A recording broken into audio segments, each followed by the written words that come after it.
স্বাগত জানাচ্ছি দেশ সন্ধ্যায়। আপনাদের সাথে আছি আমি সুরভি তরণী। আজকে আমরা দেশ সন্ধ্যায় আলোচনা করব আইন শৃঙ্খলা পরিস্থিতি ও রাজনীতি এই বিষয়টি নিয়ে, এবং আলোচনার জন্য আজকে আমাদের সাথে স্টুডিওতে উপস্থিত আছেন। আমার ডান পাশে রয়েছেন ডক্টর নাসির উদ্দিন আহমেদ, অবসরপ্রাপ্ত মেজর ও নিরাপত্তা বিশ্লেষক, এবং তার ডান পাশে রয়েছেন রেজাউল করিম রনি, জবান ম্যাগাজিনের সম্পাদক। আপনাদের দুজনকেই আজকে আমাদের দেশ সন্ধ্যার আয়োজনে স্বাগত জানাচ্ছি। প্রথমে ডক্টর নাসির, আপনার কাছ থেকে একটু শুনে নেই, এই যে বর্তমানে তারেক রহমানের সরকার দায়িত্ব গ্রহণের পর দেশের আইন শৃঙ্খলা পরিস্থিতি নিয়ে অনেক কিছু একগুচ্ছ নির্দেশনা বা প্ল্যানিং নিয়ে আগানো হচ্ছিল, তারই মধ্যে সম্প্রতি যে ঘটনাগুলো ঘটে গেছে গত 1-2 সপ্তাহের মধ্যে বা গত 1-2 দিনের মধ্যে, যেরকম গাজীপুরে একই পরিবারের 5 জন হত্যা করা হয়েছে, আবার নওগাঁয়ও সম্ভবত 2 সপ্তাহ আগে জমি জমা সংক্রান্ত বিরোধে 2 বাচ্চা সহ স্বামী স্ত্রীকে হত্যা করা হয়েছে। আবার খুলনায় গত কয়েকদিন আগে যে গুলিবিদ্ধ এক যুবককে ঢাকায় অ্যাম্বুলেন্সে নেয়ার পথে অ্যাম্বুলেন্সেই আবার গুলি করা হয়েছে। এরকম আসলে পরিস্থিতি যাচ্ছে কোন দিকে? দেশের আইন শৃঙ্খলা পরিস্থিতির কি উন্নতি ঘটলো? ধন্যবাদ আপনাকে সহ আলোচক এবং আমার প্রিয় দর্শক শ্রোতাদের অনেক শুভেচ্ছা। আইন শৃঙ্খলা পরিস্থিতি একটা সামগ্রিকভাবে সামাজিক অবস্থা, অর্থনৈতিক অবস্থা এবং এর সাথে আন্তর্জাতিক অবস্থা সব কিছুর উপরে নির্ভর করে। এক কথায় যদি বলি তাহলে এটার উত্তর ওভাবে দেয়া যাবে না যে আইন শৃঙ্খলা পরিস্থিতি এখন কোন দিকে যাচ্ছে। কিছু তথ্য উপাত্ত তো অবশ্যই আমাদের সামনে আসে এবং এটা নিয়েই আমাদের কাজ করতে হয়, কিন্তু তথ্য উপাত্তগুলো ঠিকমতো আমরা আসলে পাই না। এটা একেবারে অবধারিত। কিছুদিন আগেও মানবাধিকার কমিশনের সাথে কাজ করা এবং গুম কমিশনের সাথে কাজ করা একজন বিজ্ঞজন বলেছিলেন যে আমরা যে তথ্যটা পেয়েছি বিগত সরকারের আমলের খুন, রাহাজানি এবং অন্যান্য অপহরণের, এবং বিশেষত শেষ 5 বছরে যেই খুনের চিত্র এবং অপহরণের চিত্র আসছিল সেটা মানে বাস্তবতার অনেক কম। তো আসলে আইন শৃঙ্খলা পরিস্থিতিটা দেশের ভালো না, এটা এই সমস্ত ঘটনার আলোকে আমরা অবশ্যই বুঝতে পারি। এবং আইন শৃঙ্খলা পরিস্থিতি আসলে কোনোদিনই আদর্শিক মাত্রায় পৌঁছবে না, এটা আমাদের মেনে নিতে হবে। বিশেষ করে আমাদের যেখানে সম্পদের সীমাবদ্ধতা এবং আমাদের বৈষম্যের একটা বিষয় আছে, অর্থনৈতিক বৈষম্য এবং সামাজিকভাবে অবস্থানে যে বৈষম্য আছে, এই সমস্ত জায়গায় আইন শৃঙ্খলা পরিস্থিতি কখনোই একেবারে খুব কমে যাবে এটা প্রত্যাশা করা ঠিক না। ডক্টর নাসির, আমি আপনাকে একটু একটা ইনফরমেশন দিয়ে রাখি, যদি আমি ভুল না করে থাকি, ব্রাহ্মণবাড়িয়ার কসবায় সীমান্তে কিন্তু 2 জন গুলিবিদ্ধ হয়ে নিহত হয়েছেন। সরকারের পর্যায় থেকে বলা হয়েছিল সীমান্ত হত্যা একেবারে শূন্যের কোটায় নামিয়ে আনা হবে। এমন আসলে পরিস্থিতির সৃষ্টি হলো কেন তাহলে? না, সেটাই বলছি আমি যে একেবারে আদর্শ কোনো কিছু হবে না। সেটা 1516 সালেই থমাস মোর তার বইয়ে লিখে গেছেন, ইউটোপিয়া বইয়ে। কিন্তু তারপরে যেটা হয়েছে যে আমরা সেটাকে নিয়ন্ত্রণে রাখার জন্য অনেক ধরনের কাজ করেছি এবং সেখান কিন্তু সভ্য সমাজ কিছুটা এগিয়েছে। আমাদের এখানে দেখেন, এটা অত্যন্ত দুঃখজনক, একসময় সীমান্ত হত্যা কোনো বিষয় ছিল না। আমরা যদি ফেলানির হত্যাকাণ্ডের ঘটনাটা বলি, সেটার বিচার আজও হয়নি। আমাদেরকে আরো এরকম অসংখ্য ঘটনা সাক্ষী দেয় যে আমরা যখনই নরম থাকবো, আমরা যখনই আমাদের নতজানু পররাষ্ট্র নীতি এবং নতজানু একটা সশস্ত্র বাহিনীর অবস্থান, সীমান্ত রক্ষীর বাহিনীর অবস্থান থাকবে, এগুলা ঘটতেই থাকবে। আপনি যদি এখন দেখেন, অতি সম্প্রতি আমাদের পার্শ্ববর্তী পশ্চিমবঙ্গে নির্বাচন হলো। এতদিন আমাদের দক্ষিণে ছিল তো সমুদ্র, উত্তরে ছিল আমাদের আসাম, সেখানে বিজেপি সরকার ছিল বিধানসভায়। আমাদের পূর্বে ছিল ত্রিপুরা, সেখানেও ছিল বিজেপি সরকার। আমাদের পশ্চিমে শুধু পশ্চিমবঙ্গে ছিল তৃণমূল কংগ্রেস, বিজেপির বাইরে। আর আমাদের একদম নিচে মিজোরাম, সেখানে তো হলো একটা কোয়ালিশন সরকার। তো এই যে আমরা বেষ্টিত ছিলাম, 2 দিকে বিজেপি দ্বারা, একদিকে শুধু তৃণমূল সরকার ছিল, এখন 3 দিকে বিজেপি হয়ে গেছে। কারণ আমরা যদি সত্যি সত্যি একটা ব্যালান্স পররাষ্ট্র নীতি, সমরাষ্ট্র নীতি এবং অন্যান্য পয়েন্টে যেতে পারতাম, তাহলে দেখেন এই সীমান্ত হত্যাকাণ্ড ডক্টর ইউনূসের তত্ত্বাবধায়ক সরকারের সময় কি ছিল, আজকে কেন সেটা আবার হঠাৎ করে আখাউড়া সীমান্তে এরকম গুলি করে মারা হলো? পাকিস্তান সীমান্তে কি এরকম হয়? চীন সীমান্তে কি এরকম হয়? হয় না। এটা আমি মনে করি বাংলাদেশের জন্য একটা ওয়ার্মার রাউন্ড। এটা খুব কঠোরভাবে এটা প্রতিবাদ করা উচিত। আমাদের সক্ষমতা যতটুকু আছে সবগুলো দিয়ে একেবারে কূটনৈতিকভাবে সামরিকভাবে এবং যেখানেই হোক একেবারে যুদ্ধ ঘোষণা করতে হবে এমন আমি বলছি না, তবে আমাদেরও কিন্তু অনেক কিছু করার আছে। আমাদেরও একেবারে একেবারে ফাঁকা মাঠ ছেড়ে দিলে ভবিষ্যতে এটা আরো খারাপ হবে। আমাদের নিশ্চয়ই অপরাধীরা সরকারকে আরো ওখানে কঠোর আছে। হতে হবে। ধন্যবাদ আপনাকে ডক্টর নাসির। আমি আবারও আসবো আপনার কাছে। এ পর্যায়ে রেজাউল করিম রনি, আপনার কাছে একটু আইন শৃঙ্খলা পরিস্থিতির যে অবস্থা সেটা একটু রাজনৈতিক ব্যাখ্যা শুনতে চাই। একটু আমি তার আগে বলে নেই যে আজকে জামায়াতে ইসলামের আমির এবং নাহিদ ইসলাম বলেছেন যে সরকার এখন বেশি বেশি পলিটিসাইজ হয়ে গেছেন, পলিটিক্যাল জায়গাগুলো দখল করার কাজে সরকার এখন ব্যস্ত রয়েছেন, দেশের মানুষের নিরাপত্তাকে আগে নিশ্চিত করতে হবে এমনটা বলেছেন তারা। আপনি আসলে কিভাবে ব্যাখ্যা করবেন? জি, তাদের বিরোধী দল অবশ্যই তাদের কনসার্ন ব্যক্ত করবে, কিন্তু সম্ভবত গাজীপুরের কাপাসিয়া হত্যাকাণ্ডের ঘটনাকে কেন্দ্র করে আজকে 5 জনকে হত্যা করা, সেটা যেটা দেখা গেল যে অভিযোগকারী উনি যিনি হত্যাকারী উনি নিজেই ফোন করে আত্মীয়স্বজনদের জানিয়েছেন এবং তিনি পলাতক আছেন।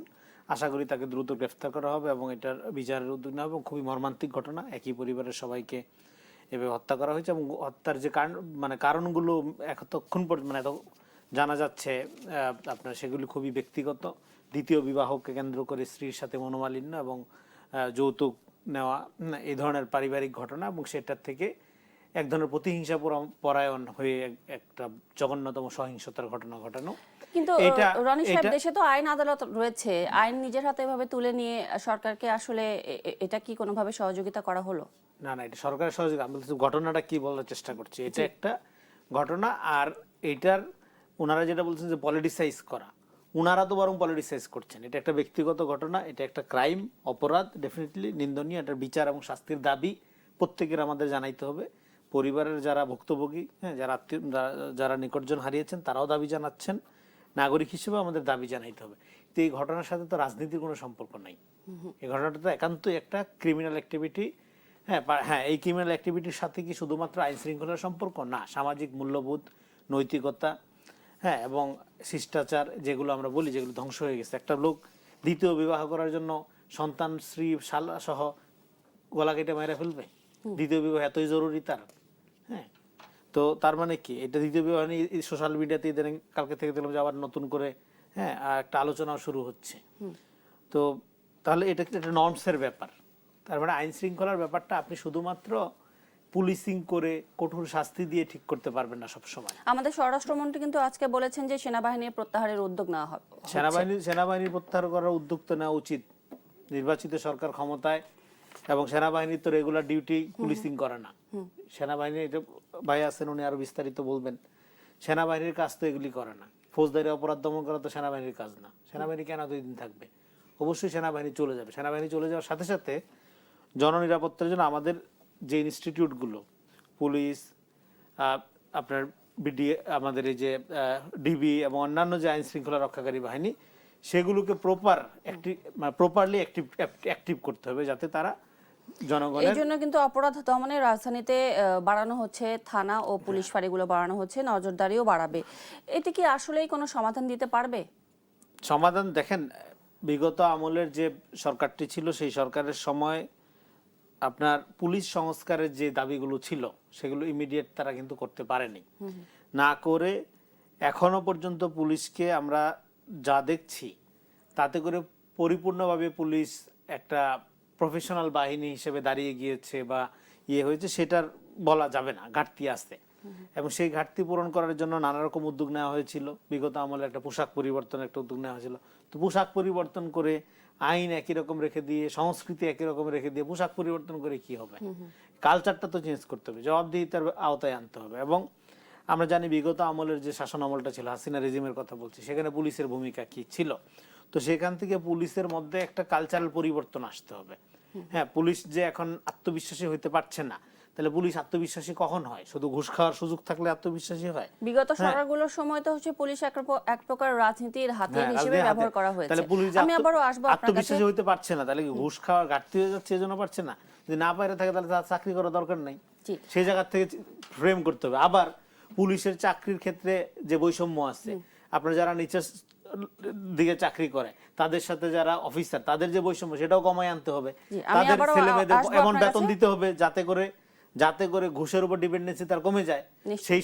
সেইগুলো আছে। ফলে এগুলো এটা সমাধান নিশ্চয়ই সরকার রাইট, করবে। এই সমস্যা সমাধানগুলো শুধুমাত্র একটা সিঙ্গেল ইস্যুকে কেন্দ্র করে সিঙ্গেল আউট করলে হবে না, একটা সমন্বিত অ্যাকশনের ব্যাপার। জি, ধন্যবাদ রেজাল করিম রনি। আসবো আপনাদের দুজনের কাছে, তবে একটি বিরতির পরে ফিরে আসতে চাই। দর্শক দেখছেন দেশটি নিয়ে, এবং এ পর্যায়ে ডক্টর নাসিরউদ্দিন আহমেদ আপনার কাছ থেকে জানতে চাই, যেটি বলছিলাম বিরতির আগের অংশে, যে সেনাবাহিনী প্রত্যাহারের উদ্যোগ নেওয়ার কথা জানিয়েছেন আমাদের স্বরাষ্ট্রমন্ত্রী। একই সাথে বাংলাদেশে বর্তমানে পাকিস্তানের স্বরাষ্ট্রমন্ত্রী সফরে এসেছেন। মাদক চোরাচালান রোধে সমঝোতা স্মারকও গতকালকে সই হয়েছে, এবং আবার একই সময়ে বাংলাদেশের পররাষ্ট্রমন্ত্রী খলিলুর রহমান চীন সফরে গিয়েছেন। সেখানেও আবার দ্বিপাক্ষিক সম্পর্ক জোরদার, অর্থনৈতিক সহযোগিতা, এসব বিষয়ে ঐক্যমত্যে পৌঁছেছে। আপনি আসলে কিভাবে দেখছেন বিষয়টিকে? ধন্যবাদ আপনাকে আবারও। সেনাবাহিনীর ব্যারাকে ফিরে আসার বিষয়টি অত্যন্ত কাঙ্ক্ষিত এবং শুভ পদক্ষেপ। অনেক রাষ্ট্রবিজ্ঞানী অনেকভাবে একটি কথা বলার চেষ্টা করেছেন, সেনাবাহিনী যখন রাজনীতিতে জড়িয়ে যায় এবং বেসামরিক প্রশাসনের সাথে সম্পৃক্ত হয়ে যায়, তখন দেশের কি উপকার হয় সেটা বড় কথা না, সবচেয়ে বড় কথা হলো সবচেয়ে ক্ষতিগ্রস্ত হয় সেনাবাহিনী নিজে। কারণ তার নিজস্ব কিছু মেকানিজম থাকে, আনুগত্য, তার শৃঙ্খলা, তার যে প্রশিক্ষণ, তার নানাভাবে ক্ষতিগ্রস্ত হয়। আর এবার যেটা হয়েছে, এবার কিছু ইমেজেরও ক্ষতি হয়েছে। সেনাবাহিনী মাঠে ম্যাজিস্ট্রেসি পাওয়ার থাকার পরেও আপনি যদি গুলশানের ঘটনা বলেন, যে এখানে একটা ফ্ল্যাটের মধ্যে যেই তাণ্ডব চালালো, তারপর আপনি প্রকাশ্যে পিটিয়ে মেরে ফেললো ভালুকায় একটা ধর্ম অবমাননার একটা অজুহাত তুলে, এই ধরনের অসংখ্য, আপনি যদি পার্বত্য চট্টগ্রামে সেনাবাহিনীর গাড়ি আক্রমণের ঘটনা, তারপরে আপনার গোপালগঞ্জে যে ঘটনা ঘটলো, এগুলো সবগুলোকে যদি আমরা কোলাজ আকারে এক জায়গাতে করি, মোজাইক আকারে এক জায়গাতে করি, তাহলে দেখবো যে সেনাবাহিনী ইমেজেরও যথেষ্ট ক্ষতি হয়েছে। সেনাবাহিনী ইজ দ্য লাস্ট রিসোর্ট, এরপর আর আইন শৃঙ্খলা আর কে থামাবে? এটা যখন করা সম্ভব হয় না বিভিন্ন কারণে, এখানে মানবাধিকার ইস্যু ছিল, জাতিসংঘ মিশনের জন্য আমাদের কমিটমেন্টের বিষয় ছিল, ইচ্ছা করলেও সেনাবাহিনী আগের মতো রাস্তাঘাটে ওই চুল কুটে দেওয়ার মতো ধৃষ্টতা দেখাতে পারতো না। তো এই বাস্তবতা মেনেই সেনাবাহিনী তার পদক্ষেপ নিয়েছে এবং যথাসাধ্য কাজ করেছে। সবচেয়ে বড় কথা হলো একটি নির্বাচন হয়েছে যেখানে সেনাবাহিনীর প্রতি কেউ আঙুল তুলতে পারেনি, যেটা অতীতে অনেক হয়েছে। এবং আমরা জানি অতীতে অনেক সেনাবাহিনী প্রধান এখন পলাতক আছেন, অনেক গোয়েন্দা প্রধান এখন পলাতক আছেন। সেই ইমেজ সংকট কাটিয়ে তোলার ক্ষেত্রে সেনাবাহিনী যেমন সফল হয়েছে, বাস্তব আইন শৃঙ্খলার উন্নতির ক্ষেত্রে কিছু ব্যর্থতাও এসছে। তবুও আমি বলবো এটা একটা শুভ উদ্যোগ, এবং এখন পুলিশের দায়িত্ব হলো তাদেরকে প্রমাণ করা যে আগের পুলিশ আর নেই, সেনাবাহিনী ছাড়াও তারা তাদের কাজ করতে পারবে। আর পররাষ্ট্র বিষয়ক যে বিষয়গুলো বলেছেন, এটা বাংলাদেশের প্রেক্ষাপটে চীন এবং পাকিস্তানের সাথে একটা ভারসাম্য বজায় রাখা এখন অত্যন্ত জরুরি। আপনারা জানেন যে পাকিস্তান এই সাম্প্রতিক যুদ্ধের সময় একই সাথে ইরান এবং মার্কিন যুক্তরাষ্ট্রকে পাশাপাশি বসিয়ে একটা যুদ্ধবিরতির দ্বার প্রান্তে চলে যাওয়ার মতো যে সফল কূটনৈতিক একটা অবস্থান তৈরি করেছে। পাকিস্তান সেনাবাহিনী প্রধানের যে অবস্থান যুক্তরাষ্ট্রের মার্কিন প্রশাসনের সাথে, সবগুলো বিচার করলে পাকিস্তান অবশ্যই এখন একটা ড্রাইভিং ফোর্স হিসেবে কাজ করছে। তাদের সাথে আমাদের রাজনৈতিক নতুন কেন্দ্র হিসেবে পাকিস্তানকে এখন বলা যেতে পারে। আবার চীন একইভাবে দেখেন যে সরাসরি যুদ্ধ না করেও সবাই এটা উপলব্ধি করে যে যুদ্ধটা তো মূলত চীনের তেল সরবরাহ বন্ধ করার জন্যই তো এই মার্কিন যুক্তরাষ্ট্রের প্রথমে তারা ভেনেজুয়েলা নিয়ে নিল, তারপরে ইরানকে নিল, যারা চীনে তেল দেওয়ার জন্য সবচেয়ে বেশি অবদান রাখতো। তো সেই চীন কিন্তু নেপথ্যে থেকে কত সুন্দরভাবে একটা স্মার্ট গেম খেলেছে যে মার্কিন যুক্তরাষ্ট্রকে অলমোস্ট নতজানু করে ফেলেছে তারা, কিন্তু তারা দৃশ্যপটে নাই। কেউ তাদেরকে আঙুল তুলে বলতে পারবে না যে তোমরা এটা কেন করেছো, বাট চীন এটা করেছে। প্রশ্ন হচ্ছে, সরকারের এই পদক্ষেপগুলো আসলে আইন শৃঙ্খলা বাহিনীকে উন্নত করতে বা আইন শৃঙ্খলা পরিস্থিতিকে উন্নত করতে কি কি ভূমিকা রাখবে, এই বিষয়টি নিয়ে আসবো আপনার কাছে। এ পর্যায়ে রেজাল করিম রনি, আপনার কাছে জানতে চাই যে নাহিদ ইসলাম কিন্তু বলেছেন যে সরকার গণভোটের রায় বাস্তবায়ন, জুলাই সনদের রায় বাস্তবায়ন নিয়ে এক প্রকার ছলচাতুরি করছে, এবং এই জন্য কিন্তু জামায়াত এই বছরের অক্টোবর পর্যন্ত বিশাল এক কর্মসূচি দিয়েছে গণভোটের রায় বাস্তবায়নের দাবিতে। আসলে এটি কি রাজনীতির মাঠকে অনেকটা অস্থির করার চেষ্টা বলে আপনি মনে করেন? দেখেন, গণভোট, জুলাই সনদ, এগুলো নিয়ে কথা বলার এখতিয়ার এনসিপির আছে কিনা এটা নিয়ে আমার প্রশ্ন আছে, কারণ তারা তো স্বাক্ষরই করেনি। যদি গণভোট, জুলাই সনদ এত জরুরি হইতো তাদের কাছে, তো তারা স্বাক্ষর নির্বাচনের পরে করলো কেন? আপনি আচরি ধর্ম কহ পরে।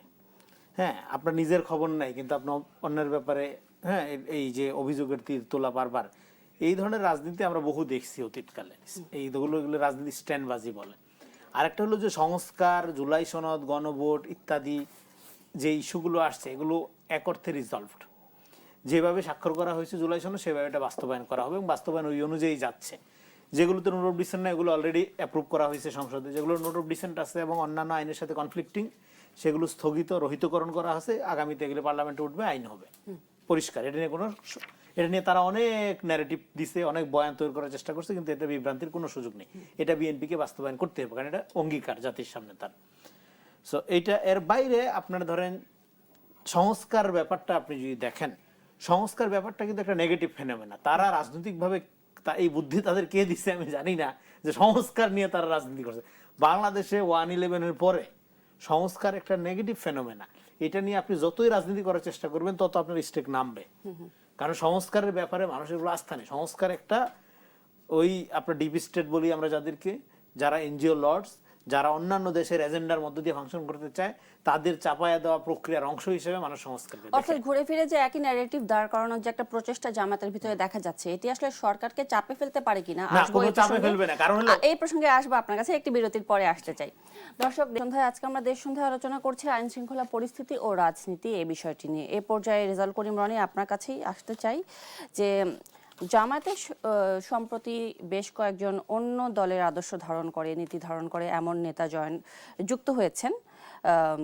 আপনার কি মনে হয় এটি জামাতকে শক্তিশালী করবে কিনা? সাথে আরেকটি প্রশ্ন জুড়ে দিতে চাই, সেটা হচ্ছে যে রাজনৈতিক দলগুলো আসলে রাজনৈতিক মাঠে সৌহার্দ্যপূর্ণ আচরণ বজায় রাখতে এবং দেশের আইন শৃঙ্খলা পরিস্থিতি উন্নত করতে কি ধরনের ভূমিকা রাখতে পারে?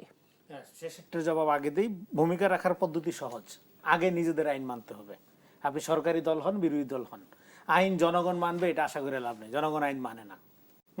জনগণ সুবিধা নিতে চায়, আইনকে একটু মেনুবারিং করতে চায়, আইন মানতে হয় অথরিটিকে। অথরিটি আইন মানলে জিনিস সহজ হয়ে যায়।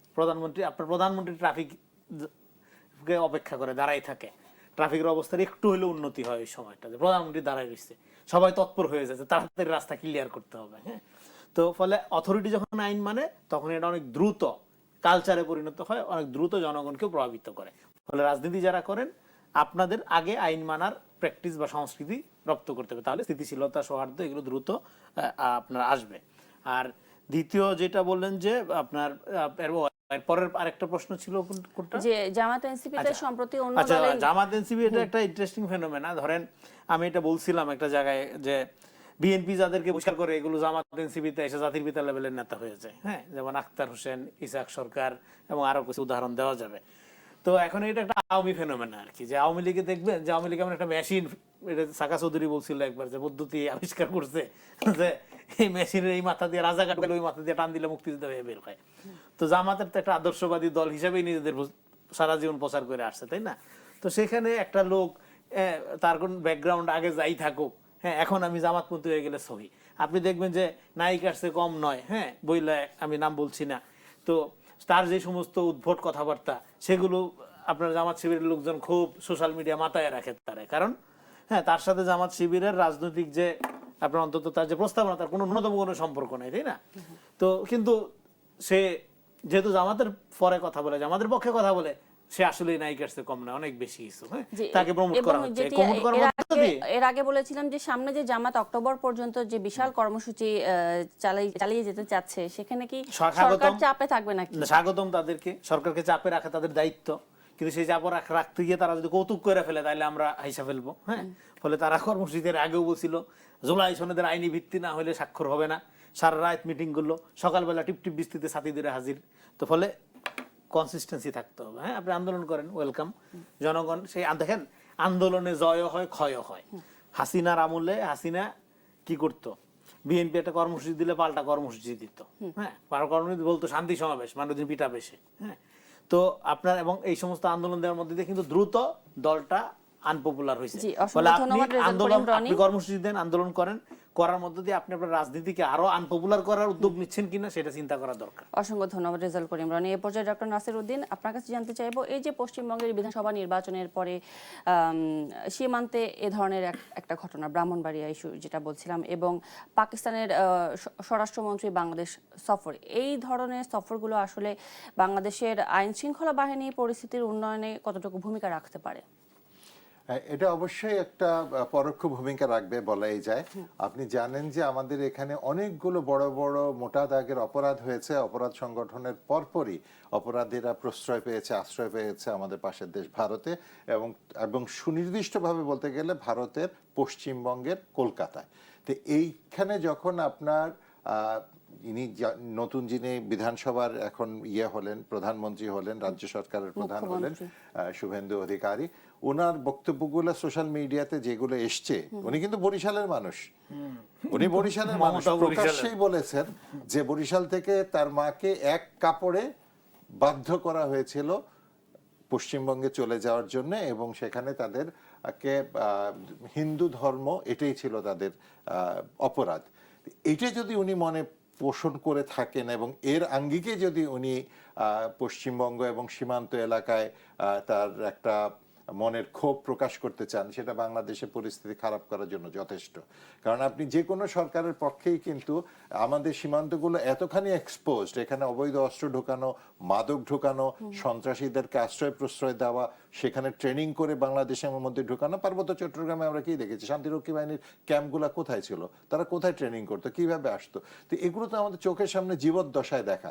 সুতরাং এটা অসম্ভব কোনো কিছুই না, এবং এর পরিপ্রেক্ষিতে যদি বাংলাদেশ মানে পাল্টা পদক্ষেপ হিসেবে আন্তর্জাতিক বলয়ে একটা মুভমেন্ট করে, বিশেষত ভারতের সাথে আমরা জানি চায়নার বর্ডার আছে, ভারতের সাথে পাকিস্তানের বর্ডার আছে, ইচ্ছা করলে তারাও বাংলাদেশে ভারত যা করতে চাচ্ছে বাংলাদেশকে অস্থিতিশীল করার জন্য, সেম জিনিস পাকিস্তানও করতে পারে, চায়নাও করতে পারে। তাহলে কি সীমান্ত নিয়ে বাংলাদেশ সরকারকে আরো নজরদারি বাড়াতে হবে? অবশ্যই বাড়াতে হবে, এবং শুধু নজরদারিই না, তাকে সক্ষমতা বাড়াতে হবে, এবং সেই আন্তর্জাতিক পরিমণ্ডলে বিশেষত পাকিস্তান এবং চীন, যারা ভারতের সাথে সীমান্তে যুক্ত আছে, ইভেন মায়ানমার যারা ভারতের সাথে সীমান্ত নিয়ে যারা ভাগাভাগি করছে, তাদের সবার সাথে একটা বিচক্ষণ কূটনৈতিক সম্পর্ক বজায় রাখতে পারলে পরিস্থিতির উন্নতি হবে, নাহলে আমাদের এটার জন্য চরম মূল্য দিতে হবে, যেটা আমরা দিয়েছি অতীতে।